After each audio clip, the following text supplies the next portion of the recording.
నమస్తే, నేను మీ Teja. NEET UG exam రాసిన స్టూడెంట్స్ అందరూ కూడా ఆ ఎగ్జామ్ రద్దు కావడం వల్ల చాలామంది డిప్రెషన్కి వెళ్ళిపోయారు. నేను కూడా కొంతమంది వ్యక్తులతో మాట్లాడడం జరిగింది, స్టూడెంట్స్తో, అలాగే స్టూడెంట్స్ పేరెంట్స్తో కూడా మాట్లాడడం జరిగింది.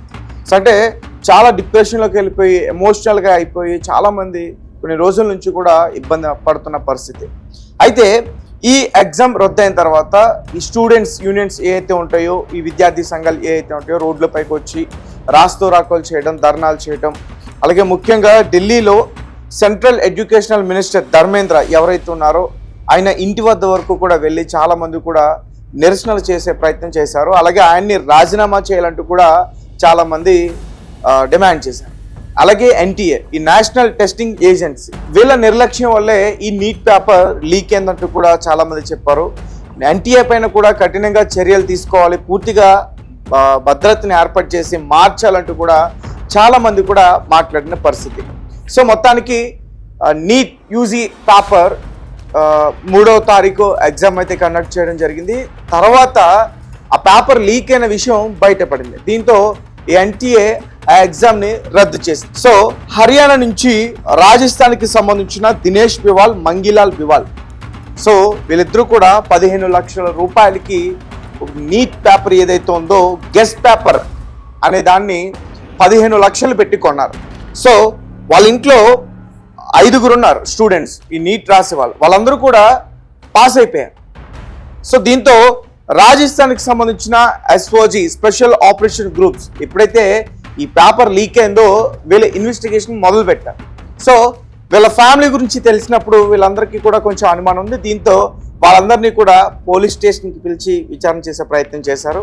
దీంతో వాళ్ళకి ఆ పేపర్ ఎలా లభించింది, ఎక్కడి నుంచి వచ్చింది అనే విషయాలన్నీ కూడా పోలీసులకి అర్థమైంది.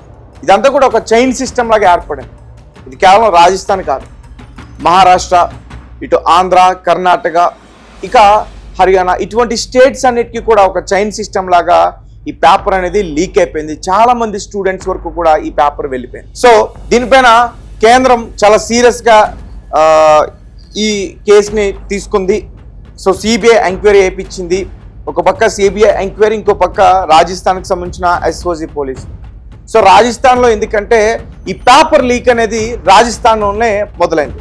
సో అక్కడి నుంచి కూడా ఈ కేసు ఇన్వెస్టిగేషన్ స్టార్ట్ చేయడం మొదలుపెట్టారు. దగ్గరగా 150 మంది స్టూడెంట్స్ని కూడా వీళ్ళందరూ విచారణ చేశారు. అలాగే కొన్ని కౌన్సిలింగ్ సెంటర్స్, ఈ ఎగ్జామ్స్కి సంబంధించి కోచింగ్ సెంటర్స్, అలాగే కొన్ని కన్సల్టెంట్ ఏవైతే ఉంటాయో సెంటర్స్ అవి, అలాగే కొంతమంది డాక్టర్స్, స్టూడెంట్స్, వీళ్ళందరినీ కూడా విచారణ చేసిన తర్వాత వారికి అర్థమైంది ఈ పేపర్ ఎలా లీక్ అయ్యిందని. సో ఈ ఎన్టీఏ దగ్గర నుంచి ఈ పేపర్ లీక్ అయిన తర్వాత ఒక పీడిఎఫ్ రూపంలో దాన్ని క్రియేట్ చేసి దానికి ఒక పాస్ కోడ్ ఇచ్చి తర్వాత వీళ్ళందరూ వాట్సాప్ గ్రూప్స్లో, ఇన్స్టాగ్రామ్ గ్రూప్స్లో గెస్ ద పేపర్ అని చెప్పి అందరికీ ఫార్వర్డ్ చేయడం జరిగింది. సో అందరూ కూడా ఎంతో బాగా చదువుకున్నారు, లాంగ్ టర్మ్లో కూడా కోచింగ్ తీసుకున్నారు, 3వ తారీఖు ఎగ్జామ్ రాశారు. ఈసారి ఎట్లయినా సరే మంచి ర్యాంక్ వస్తుంది, మంచి కాలేజీలో సీట్ వస్తుంది, మనం బాగా చదువుకోవచ్చు, మనం అనుకున్న కోరికలు నెరవేరుతాయి, మన డ్రీమ్స్ ట్రూ అవుతాయి అంటూ కూడా అలానే అనుకున్నారు చాలామంది. కానీ సడన్గా చూస్తే ఈ పేపర్ లీక్ అయిందని అనే వార్త వినగానే చాలామంది స్టూడెంట్స్ అందరూ కూడా డిప్రెషన్లోకి వెళ్ళి రైట్. ఇప్పుడు మొత్తానికైతే ఒక పక్క ఇన్వెస్టిగేషన్ నడుస్తుంది, చాలామంది కూడా దొరికారు. ఇప్పటివరకు కూడా 20 మందిని పట్టుకున్నారు. సో వాళ్ళందరినీ కూడా విచారణ చేస్తూ ఉన్నారు. ఇంకా చాలామంది దొరికే పరిస్థితి ఉంటుంది. సో అంటే ఈ వేరే స్టేట్స్ వరకు కూడా ఇది వెళ్ళిపోయింది కాబట్టి ఎవరెవరైతే ఈ పేపర్ని కొనుక్కునే ఎగ్జామ్ రాశారో వాళ్ళందరినీ కూడా అరెస్ట్ చేసి జైల్లో పెడతారు. సో రీసెంట్గా ఎన్టీఏ ఒక గుడ్ న్యూస్ చెప్పింది. ఎవరైతే 3వ తారీఖు ఎగ్జామ్ రాసి రద్దయిందనే విషయం తెలిసి డిప్రెషన్లోకి వెళ్ళారో వాళ్ళందరికీ కూడా ఒక గుడ్ న్యూస్.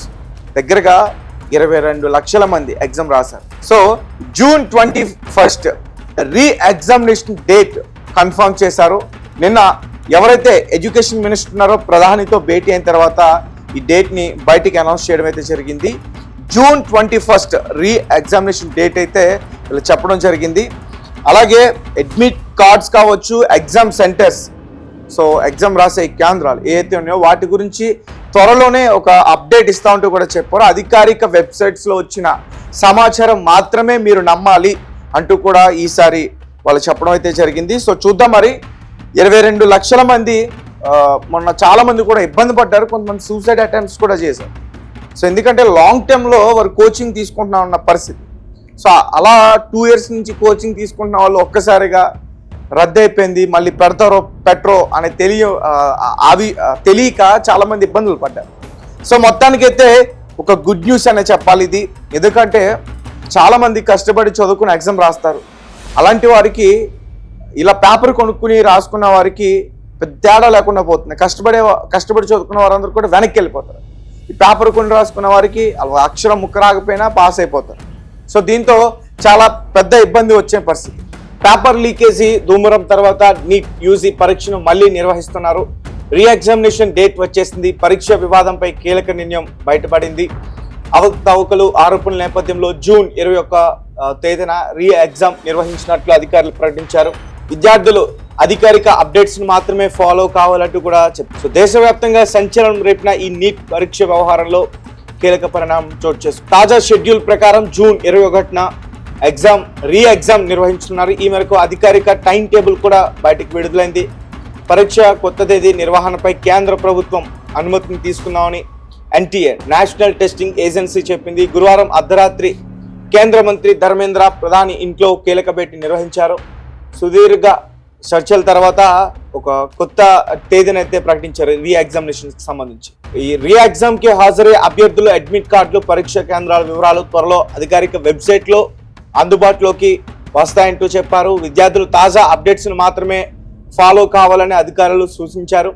పేపర్ లీకేజ్ నేపథ్యంలో మే 3 నిర్వహించిన పరీక్షను రద్దు చేసిన విషయం అందరికీ తెలుసు.